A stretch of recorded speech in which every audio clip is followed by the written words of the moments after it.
ಎಲ್ಲರಿಗೂ ಕಥಾಕನಜ ಯೂಟ್ಯೂಬ್ ಚಾನಲ್ಗೆ ಆತ್ಮೀಯವಾದ ಸ್ವಾಗತ. ನಾನಿವತ್ತು ಸರ್ವಮಂಗಳ ಮಾಂಗಲ್ಯ ಕಥೆಯ 74ನೇ ಎಪಿಸೋಡ್ನ ಜೊತೆ ನಿಮ್ಮ ಮುಂದೆ ಬಂದಿದ್ದೇನೆ. ಈ ಕತೆ ನಿಮಗೆ ಇಷ್ಟವಾಗಿದ್ದಲ್ಲಿ ಅಥವಾ ನೀವಿನ್ನು ಹೊಸದಾಗಿ ನಮ್ಮ ಚಾನಲನ್ನು ನೋಡ್ತಾ ಇದ್ದಲ್ಲಿ ತಪ್ಪದೆ ನಮ್ಮ ಚಾನಲನ್ನು ಸಬ್ಸ್ಕ್ರೈಬ್ ಮಾಡಿ, ಹಾಗೆ ಕಥೆಯ ಬಗ್ಗೆ ನಿಮ್ಮ ಅನಿಸಿಕೆಗಳನ್ನು ಕಮೆಂಟ್ ಸೆಕ್ಷನ್ನಲ್ಲಿ ತಿಳಿಸಿ. ಹೇಳಿದ ಸಮಯಕ್ಕೆ ಸರಿಯಾಗಿ ಸ್ಟುಡಿಯೋಗೆ ಬಂದಿದ್ದರು ಶಾನುಭೋಗರು. ಪ್ರಣವ್ ಅವರನ್ನು ಕಂಡ ಕೂಡಲೇ ಧಾವಿಸಿ ಬಂದನು. ಏನಪ್ಪ ಪ್ರಣವ್, ಸಿಕ್ಕಿದ ಸಮಯದಲ್ಲಿ ಸರಿಯಾಗಿ ಅಭ್ಯಾಸ ಮಾಡಿಕೊಂಡಿದ್ದೀಯ ತಾನೆ? ಆಗಲೇ ಮ್ಯೂಸಿಕ್ ಡೈರೆಕ್ಟರ್ ಬಂದಿದ್ದಾರೆ ಎಂದರು ಅವನ ಕೈ ಹಿಡಿದು. ಹಾಂ ಅಂಕಲ್, ಪ್ರಿಪೇರ್ ಆಗಿಯೇ ಬಂದಿದ್ದೀನಿ. ಅಂದಹಾಗೆ ಡೈರೆಕ್ಟರ್ ಬಂದು ತುಂಬ ಹೊತ್ತಾಯ್ತಾ? ಆದರೆ ನಾನು ಕರೆಕ್ಟ್ ಟೈಮ್ಗೆ ಬಂದಿದ್ದೀನಲ್ಲ ಎಂದನು ವಾಚ್ ನೋಡಿಕೊಳ್ಳುತ್ತಾ. ಹೌದಪ್ಪ, ಆದರೆ ಅವರು ಸ್ವಲ್ಪ ಹೊತ್ತು ಮುಂಚೆನೇ ಬಂದರು. ಸರಿ ಸರಿ, ಸಮಯ ವ್ಯರ್ಥ ಮಾಡಬೇಡ. ಆ ತಾಯಿನ ನೆನೆಸ್ಕೊಂಡು ಚೆನ್ನಾಗಿ ಹಾಡು. ಸಿಕ್ಕಿರೋ ಅವಕಾಶನ ಕಳ್ಕೋಬೇಡ ಎಂದರು ಶಾನುಭೋಗರು. ಖಂಡಿತ ಇಲ್ಲ ಅಂಕಲ್, ಇದು ನನ್ನ ಬಹುದಿನದ ಆಸೆ, ಕನಸು. ಇದನ್ನು ನನ್ನ ಕೈಯಾರೆ ಹಾಳು ಮಾಡಿಕೊಡೋ ದಡ್ಡ ನಾನಲ್ಲ ಎಂದನು ದಿಟ್ಟವಾಗಿ ಪ್ರಣವ್. ಈಗ ಅವರ ಕಣ್ಣುಗಳು ರೀಮಾ ಹಾಗೂ ಧಾರಿಣಿಯ ಮೇಲೆ ಹೋಗಿತ್ತು. ಅವನ ಹಾಗೂ ರೀಮಾಳ ಸ್ನೇಹದ ಪರಿಚಯ ಇದ್ದವಳು ಹೆಚ್ಚೇನು ಕೆದಕಲಿಲ್ಲ. ಅವರನ್ನು ಕಂಡು ಕೈ ಜೋಡಿಸಿ ನಮಸ್ಕರಿಸಿದಳು ಧಾರಿಣಿ. ಮುಗುಳು ನಕ್ಕು ತಾನು ಪ್ರತಿಯಾಗಿ ನಮಸ್ಕರಿಸಿದರವರು. ತದನಂತರ ವಾಯ್ಸ್ ಟೆಸ್ಟಿಂಗಾಗಿ ಪ್ರಣವ್ನನ್ನು ಒಳ ಕರೆದುಕೊಂಡು ಹೋದರೆ ಧಾರಿಣಿ ಹಾಗೂ ರೀಮಾ ಇಬ್ಬರು ಹೊರಗಡೆ ಉಳಿದುಕೊಂಡರು. ಹೆಡ್ಫೋನ್ ಧರಿಸಿ ಧ್ವನಿವರ್ಧಕದ ಮುಂದೆ ನಿಂತವನ ಕೈಗಳು ತರತರ ನಡುಗುತ್ತಿದ್ದವು. ಅದೇಕೋ ಹುಡುಗ ವಿಚಲಿತನಾಗಿ ಬಿಟ್ಟನು. ಅದೆಷ್ಟೇ ಪ್ರಯತ್ನ ಪಟ್ಟರೂ ಕಲಿತಿದ್ದನ್ನು ಹಾಡಲು ಅವನಿಂದ ಸಾಧ್ಯವಾಗಲಿಲ್ಲ. ಹೊರಗಡೆ ಗಾಜಿನ ಪರದೆಯ ಮೂಲಕ ಅವನ ಮುಖಭಾವವನ್ನು, ಚಲನವಲನವನ್ನು ಗಮನಿಸುತ್ತಿದ್ದ ಧಾರಿಣಿ ಹಾಗೂ ರೀಮಾ ಇಬ್ಬರು ತಬ್ಬಿಬ್ಬಾದರು.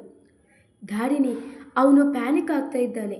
ಈಗ ಅವನಿಗೆ ನಿನ್ನ ಅವಶ್ಯಕತೆ ತುಂಬ ಇದೆ. ಪ್ಲೀಸ್ ಹೋಗು.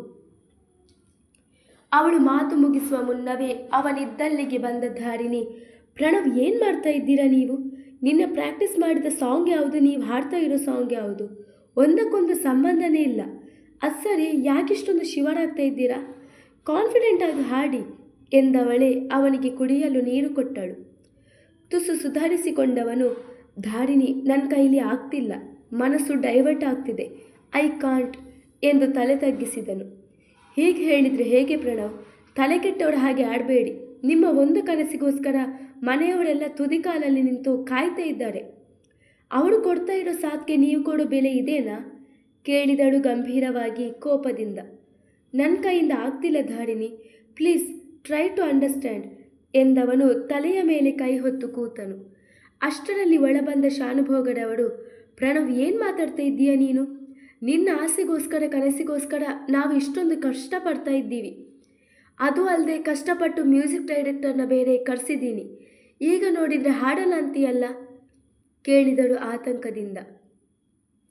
ಅವನ ಪರದಾಟ ಕಂಡು ಸ್ವತಃ ಮ್ಯೂಸಿಕ್ ಡೈರೆಕ್ಟರ್ ಎದ್ದು ಒಳಬಂದಿದ್ದರು. ವಾಟ್ ಹ್ಯಾಪೆಂಡ್ ಕೇಳಿದವರ ಕಣ್ಣುಗಳು ಧಾರಿಣಿಯ ಮೇಲೆ ಹೋಗಿತ್ತು. ಅವಳಿಗೆ ಅವರನ್ನು ಕಂಡು ಖುಷಿ ಆಶ್ಚರ್ಯ ಒಟ್ಟಿಗೆ ಆಗಿದ್ದವು. ಹಿಂದೊಮ್ಮೆ ಅವಳ ವೀಣಾವಾದನ ಕಾರ್ಯಕ್ರಮದಲ್ಲಿ ಅವರು ಕೂಡ ಆಗಮಿಸಿ ಅವಳನ್ನು ಮನಸಾರೆ ಹಾಡಿ ಹೊಗಳಿದ್ದರು. ಸರ್ ನಮಸ್ತೆ ಎಂದು ಅಚ್ಚರಿಯಿಂದ ಕೈ ಜೋಡಿಸಿದವಳನ್ನು ಕಂಡು ನಸುನಕ್ಕವರು, ಧಾರಿಣಿ, ನೀವಿಲ್ಲಿ ಎಂದವರಿಗೂ ಅಚ್ಚರಿ.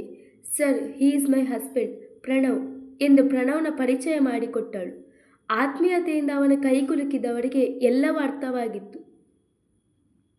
ಏನ್ರಿ ನೀವು, ಸಿಂಗರ್ನ ಮದುವೆ ಆಗಿ ಒಂದು ವಾಯ್ಸ್ ಟೆಸ್ಟಿಂಗ್ಗೆ ಹೀಗೆ ಹೆದರುಕೊಂಡಿದ್ದೀರಲ್ಲ? ನಿಮ್ಮ wife such a fabulous singer ಎಂದು ಅವಳನ್ನು ಹೊಗಳಿದರೆ ಪ್ರಣವ್ಗೆ ಹೆಮ್ಮೆಯಾಗುವುದರ ಜೊತೆಗೆ ತನ್ನ ಮೇಲೆ ಕೀಳರಿಮೆ ಬಂದುಬಿಟ್ಟಿತು.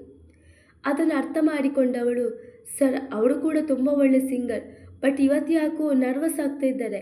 ಆ್ಯಕ್ಚುಲಿ ಅವರೊಂದು ಹಾಡನ್ನು ಕಂಪೋಸ್ ಮಾಡಿ ಬಂದಿದ್ದರು, ಬಟ್ ಎಂದು ಮಾತನ್ನು ಅರ್ಧಕ್ಕೆ ನಿಲ್ಲಿಸಿದವಳು. ಒಂದು ಕ್ಷಣ ಮೌನ ವಹಿಸಿದವರು, ಇಟ್ಸ್ ಓಕೆ, ನೋ ಪ್ರಾಬ್ಲಮ್, ಬೇರೆ ಯಾವ ಹಾಡು ಆಗಬಹುದು, ಹಾಡಲಿ. ಬೇಕಾದರೆ ನೀವು ಅವರ ಜೊತೆ ಕಂಪ್ನಿ ಕೊಡಿ. ನನಗೆ ಒಟ್ಟಿನಲ್ಲಿ ಅವರ ವಾಯ್ಸ್ ಕ್ವಾಲಿಟಿ ಏನು ಅಂತ ಗೊತ್ತಾದರೆ ಅಷ್ಟೇ ಸಾಕು ಎಂದರು ಸಹಜವಾಗಿ. ಅವರ ಮಾತು ಕೇಳಿ ಪ್ರಣವ್ಗೆ ನೂರಾನೇ ಬಲ ಬಂದಿತ್ತು. ಅವಳೇ ಅಲ್ಲವೇ ಅವನ ಹಿಂದೆ ಇರುವ ಅತಿ ದೊಡ್ಡ ಬಲ. Thank you sir, thank you so much ಎಂದಳು ಕೃತಜ್ಞತಾ ಭಾವದಿಂದ. ಇಟ್ಸ್ ಮೈ ಪ್ಲೆಷರ್, ನೀವಿನ್ನೂ ಸ್ಟಾರ್ಟ್ ಮಾಡಿ. All the best. ಎಂದ ಡೈರೆಕ್ಟರ್ ಹೊರಹೋದರೆ ಅವನಿಗೆ ಶುಭ ಹಾರೈಸಿ ತಾವು ಅಲ್ಲಿಂದ ಹೊರಬಿದ್ದರು ಶಾನ್ಭೋಗ. ಈ ಎಲ್ಲ ದೃಶ್ಯವನ್ನು ಹೊರಗಿನಿಂದ ಕಾಣುತ್ತಿದ್ದವಳ ಹೃದಯದಲ್ಲಿ ಅದೇನು ಅರಿಯದ ಸಂಕಟ.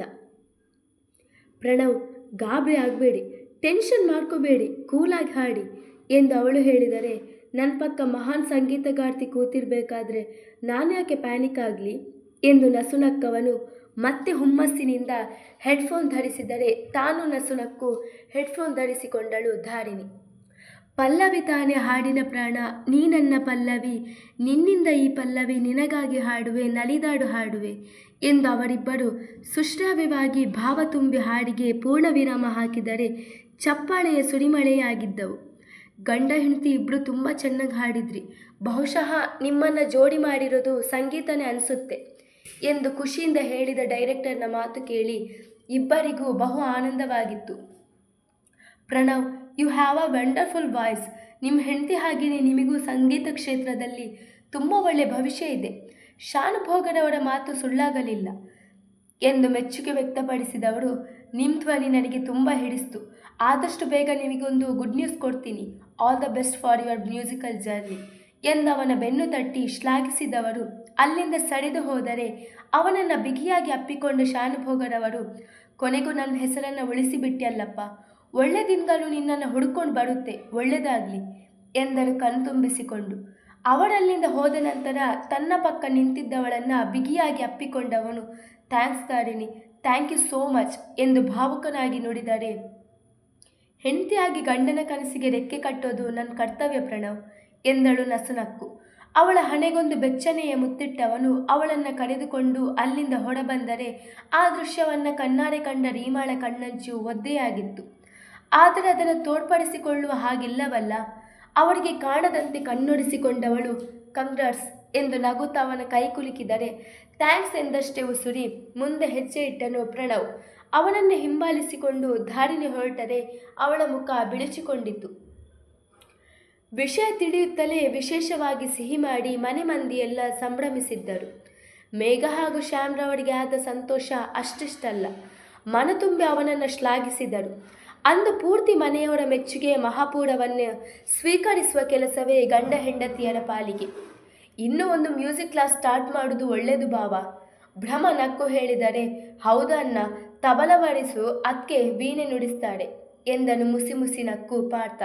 ಅವರಿಬ್ಬರ ಮಾತು ಕೇಳಿ ಮನೆ ಮಂದಿಯೆಲ್ಲ ಹೊಟ್ಟೆ ಹುಣ್ಣಾಗುವಂತೆ ನಕ್ಕರು. ಧಾರಿಣಿ, ಇದಕ್ಕೆಲ್ಲ ಕಾರಣ ನೀನಮ್ಮ. ನೀನು ಯಾವಾಗ ಅವನ ಬಾಳಲ್ಲಿ ಬಂದ್ಯೋ ಅವತ್ತೇ ಅವನ ಒಳ್ಳೆ ದಿನಗಳು ಪ್ರಾರಂಭವಾದವು ಎಂದರು ನೀಲ. ಹೌದು ಅಕ್ಕ, ನಮ್ಮನೆ ಭಾಗ್ಯಲಕ್ಷ್ಮಿ, ನನ್ನ ಮಗನ ಪಾಲಿಗೆ ಅದೃಷ್ಟ ಲಕ್ಷ್ಮಿ. ಒಟ್ಟಿನಲ್ಲಿ ನಮ್ಮನೆಗೆ ಹೇಳಿ ಮಾಡಿಸಿದ ಬಂಗಾರದಂಥ ಸೊಸೆ ಧಾರಿಣಿ ಮನಸ್ಸು ತುಂಬಿ ಹೇಳಿದರು ಮೇಘ. ಮನೆ ಮಂದಿ ಎಲ್ಲರೂ ಸೇರಿ ಅವಳನ್ನು ಈ ಮನೆ ಸೊಸೆ, ಪ್ರಣವ್ನ ಹೆಂಡತಿ ಎಂದು ಹೇಳುತ್ತಿದ್ದರೆ ಹಾಗಾದರೆ ತಾನೇನು ಆಗಬೇಕು ಈ ಮನೆಗೆ? ಅವನ ಜೀವನದಲ್ಲಿ ತನ್ನ ಪಾತ್ರವಾದರೂ ಏನು? ರೀಮಾಳ ತಲೆಯಲ್ಲಿ ಹೊಕ್ಕ ಪ್ರಶ್ನೆಯೊಂದು ಅವಳ ಮನಸ್ಸನ್ನು ಕೊಡೆಯಲು ಶುರು ಮಾಡಿತು. ಅದೇಕೋ ಅವಳಿಗಲ್ಲಿ ನಿಲ್ಲಲಾಗಲಿಲ್ಲ. ಮೆಲ್ಲನೆ ಅಲ್ಲಿಂದ ಸರಿದು ತನ್ನ ಕೋಣೆಗೆ ಹೋದರೆ ಮನೆಯವರೆಲ್ಲರ ಕಣ್ಣು ಅವಳ ಕೋಣೆಯತ್ತ ನೆಟ್ಟವು. ಯೋಜನೆಯಂತೆ ಬೆಳಿಗ್ಗೆಯೇ ಗಮ್ಯ ಹಾಗೂ ತನ್ನ ಹೊರಟು ಬಂದಿದ್ದರು. ಬೆಳಿಗ್ಗೆಯಿಂದ ಶುರುವಾದ ಸದ್ದು, ಗದ್ದಲ, ಓಡಾಟ, ಸಂಭ್ರಮ ರಾತ್ರಿ ತನಕ ಮುಂದುವರಿದಿತ್ತು. ಧಾರಿಣಿ ಗಮ್ಯ ಭ್ರಮ ಅತ್ತಿಂದಿತ್ತ ಓಡಾಡುತ್ತಿದ್ದರೆ ತನವು ಪಾರ್ಥ ಉಳಿದ ಕೆಲಸಗಳಲ್ಲಿ ನಿರತರು. ಇನ್ನು ರಾಮ್, ಶ್ಯಾಮ್, ನೀಲಮೇಘ ಎಲ್ಲ ಜವಾಬ್ದಾರಿಗಳನ್ನು ಕಿರಿಯರಿಗೆ ವಹಿಸಿಬಿಟ್ಟಿದ್ದರು. ಅದೇಕೋ ಈ ಎಲ್ಲ ಸನ್ನಿವೇಶವನ್ನು ಬೆಳಗ್ಗೆಯಿಂದ ನೋಡುತ್ತಿದ್ದ ಹುಡುಗಿಗೆ ಅಯೋಮಯವೆನಿಸಿತು. ಎಲ್ಲರೂ ಅವರವರ ಕೆಲಸದಿಂದ ನಿರತರಾಗಿದ್ದ ಕಾರಣ ಯಾರ ಬಳಿಯೂ ವಿಷಯ ಪ್ರಸ್ತಾಪಿಸಲು ಹೋಗಿರಲಿಲ್ಲ ರೀಮಾ. ಆದರೆ ಈಗ ಅವಳಿಂದ ಸುಮ್ಮನೆ ಕೂರಲು ಸಾಧ್ಯವಾಗಲಿಲ್ಲ. ತನ್ನ ಕೋಣೆಯಿಂದ ಹೊರಬಂದವಳ ಕಣ್ಣುಗಳು ಮಧ್ವನ ಗಿತ್ತಿಯಂತೆ ಅಲಂಕಾರಗೊಳ್ಳುತ್ತಿದ್ದ ಕೋಣೆಯ ಮೇಲೆ ಹೋಗಿತ್ತು. ಅದನ್ನು ಕಾಣುತ್ತಲೇ ಅನುಮಾನದ ಹೊಗೆಯಾಡಿತ್ತು. ತಕ್ಷಣ ನೀಲ ಹಾಗೂ ಮೇಘರವರ ಬಳಿ ಬಂದವಳು, ಆಂಟಿ, ಮನೆಯಲ್ಲಿ ಏನಾದರೂ ಫಂಕ್ಷನ್ ಇದೆಯಾ? ಎಲ್ಲರೂ ತುಂಬ ಬ್ಯುಸಿ ಆಗಿದ್ದಾರೆ ಕೇಳಿದಳು. ಹೌದಮ್ಮ ಎಂದಳು ನೀಲ ತಮ್ಮ ಕೆಲಸ ಮಾಡುತ್ತಲೇ. ಏನು ಫಂಕ್ಷನ್? ಹುಬ್ಬು ಸಂಕುಚಿಸಿ ಕೇಳಿದಳು. ಅದೇನಮ್ಮ, ಮದುವೆ ಆದ ಮದುಮಕ್ಕಳಿಗೆ ಮಾಡ್ತಾರಲ್ಲ. ಅಂದರೆ ಇವತ್ತು ನಿನ್ನ ಮತ್ತು ಪ್ರಣವ್ ಮೊದಲನೇ ರಾತ್ರಿ, ಅದಕ್ಕೆ ಈ ತಯಾರಿ ಎಂದರು ಮೇಘ ನಗುತ್ತಲೇ. ಅವಳ ಮಾತು ಕೇಳಿ ದಿಗಿಲುಗೊಂಡಳು ಹುಡುಗಿ. ಇದಾವುದು ಅವಳ ತಲೆಯಲ್ಲಿ ಇರಲಿಲ್ಲ. ಅವಳಿಗೆ ಅವನ ಜೊತೆ ಒಂದಾಗುವುದು ಬೇಕಿರಲಿಲ್ಲ. ಅವಳಿಗೆ ಬೇಕಾಗಿದ್ದಿದ್ದು ಈ ಸಮಾಜದಲ್ಲಿ ಒಂದು ಗುರುತಿಸುವಿಕೆ, ಘನತೆ ಅಷ್ಟೇ. ಆ ಕಾರ್ಯಕ್ಕೆ ಪ್ರಣವ್ನನ್ನು ದಾಳವಾಗಿ ಬಳಸಿಕೊಂಡಿದ್ದಳು. ಏನು, ಮೊದಲನೇ ರಾತ್ರಿನ? ಕೇಳಿದವಳ ಗಂಟಲು ಒಣಗಿದೆ. ಹೌದಮ್ಮ, ನಿಮ್ಮ ಮದುವೆ ಹೇಗೋ ಆಕಸ್ಮಿಕವಾಗಿ ನಡೆದು ಹೋಯಿತು. ಹಾಗಂತ ಹೇಳಿ ಆಗಬೇಕಾಗಿರೋ ಶಾಸ್ತ್ರನ ಮುಂದೆ ಹಾಕೋಕ್ಕಾಗುತ್ತಾ ಎಂದು ಕೇಳಿದ ನೀಲಾರವರು. ಯಾಕಮ್ಮ, ನಿನಗೆ ಈ ಶಾಸ್ತ್ರ ಇಷ್ಟ ಇಲ್ವಾ ಕೇಳಿದರು. ತಕ್ಷಣ ತಬ್ಬಿಬ್ಬಾದವಳು, ಹಾಗೇನಿಲ್ಲ ಆಂಟಿ, ಆದರೂ ಇಷ್ಟು ಬೇಗ ಬೇಡವಾಗಿತ್ತೇನು ಎಂದು ಮೆತ್ತಗೆ ಉಸುರಿದಳು. ಬೇಗನಾ? ಈಗಾಗಲೇ ಬಹಳ ತಡವಾಗಿ ಬಿಟ್ಟಿವೆ. ಯಾವ್ಯಾವ ಸಮಯಕ್ಕೆ ಆಗಬೇಕೋ ಆಗಲೇ ಆದರೆ ಚಂದ ಎಂದವರು. ಗಮ್ಯ, ಭ್ರಮ ಎಲ್ಲ ಎಲ್ಲಿದ್ದೀರಾ? ಮುಹೂರ್ತಕ್ಕೆ ಹೊತ್ತಾಯಿತು. ರೀಮಾನ ಆದಷ್ಟು ಬೇಗ ರೆಡಿ ಮಾಡಿ ಎಂದು ಸುರಿ ಅಲ್ಲಿಂದ ಸರಿದು ಹೋದರೆ, ಜೀವಂತ ಶವದಂತೆ ನಿಂತಿದ್ದವಳ ಕೈ ಹಿಡಿದು ನಗುತ್ತ ಕೋಣೆಗೆ ಕರೆದುಕೊಂಡು ಹೋಗಿದ್ದರು ಭ್ರಮ ಹಾಗೂ ಗಮ್ಯ. ಡೋಂಟ್ ವರಿ ಪ್ರಣವ್, ಏನೂ ಆಗಲ್ಲ, ಎಲ್ಲ ಒಳ್ಳೆಯದಾಗುತ್ತೆ ಎಂದು ಮಂಕಾಗಿ ಕೂತಿದ್ದವನ ಭುಜ ತಟ್ಟಿದ್ದನು ತನು.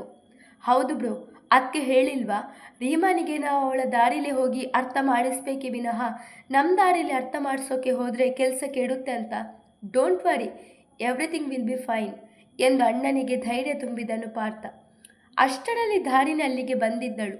ಅವಳನ್ನು ಕಂಡೊಡನೆ, ನಿನಗೆ ಧೈರ್ಯ ತುಂಬೋಕೆ ನನ್ನ ತಂಗಿನೇ ಬಂದ್ಲು, ಇನ್ನು ನಮಗಿಲ್ಲೇನು ಕೆಲಸ ಎಂದು ನಸುನಕ್ಕತನವು ಪಾರ್ಥನ ಭುಜ ಬಳಸಿ ಅಲ್ಲಿಂದ ಸರಿದು ಹೋದರೆ, ಅವಳ ಮುಂದೆ ಎದ್ದು ನಿಂತ ಪ್ರಣವ್. ಧಾರಿಣಿ, ನನಗೆ ಯಾಕೋ ತುಂಬ ಭಯ ಆಗ್ತಿದೆ. ಏನೋ ಮಾಡೋಕ್ಕೆ ಹೋಗಿ ಇನ್ನೇನೋ ಆಗುತ್ತೇನೋ ಅಂತ ಭಯ ಆಗ್ತಿದೆ ಎಂದನು ಕಂಪಿಸುವ ಧ್ವನಿಯಿಂದ. ಹಾಗೆಲ್ಲ ಏನೂ ಆಗಲ್ಲ ಪ್ರಣವ್, ಯಾವುದಾಗಬೇಕೋ ಅದೇ ಆಗುತ್ತೆ, ನೀವು ಭಯ ಪಡ್ಕೋಬೇಡಿ, ಧೈರ್ಯವಾಗಿರಿ ಎಂದಳು ಗಂಡನ ಕೈ ಹಿಡಿದು. ಏನೋ ಒಟ್ನಲ್ಲಿ ಈ ಸಮಸ್ಯೆ ಪರಿಹಾರ ಆಗಿದ್ರೆ ಸಾಕಿತ್ತು ಎಂದನು ನಿಟ್ಟುಸಿರು ತಪ್ಪಿ. ಖಂಡಿತ ಆಗುತ್ತೆ ಎಂದು ಅವನ ಹಣೆಗೊಂದು ಮುತ್ತಿಟ್ಟಳು. ಅವಳನ್ನು ನವಿರಾಗಿ ಎದೆಗೆ ಅಪ್ಪಿಕೊಂಡನು. ತುಸು ಹೊತ್ತಿನ ಅಪ್ಪುಗೆಯ ನಂತರ ಅವನಿಂದ ದೂರ ಸರಿದವಳು. ಇನ್ನೇನು ಸ್ವಲ್ಪ ಹೊತ್ತಲ್ಲಿ ಅವಳು ಬರ್ತಾಳೆ, ಪ್ಯಾನಿಕ್ ಆಗಬೇಡಿ, ನಾನು ಹೇಳಿದ ಹಾಗೇನೆ ಮಾಡಿ, ಬರ್ತೀನಿ ಎಂದು ಸುರಿ ಅಲ್ಲಿಂದ ಸರಿದು ಹೋದಳು.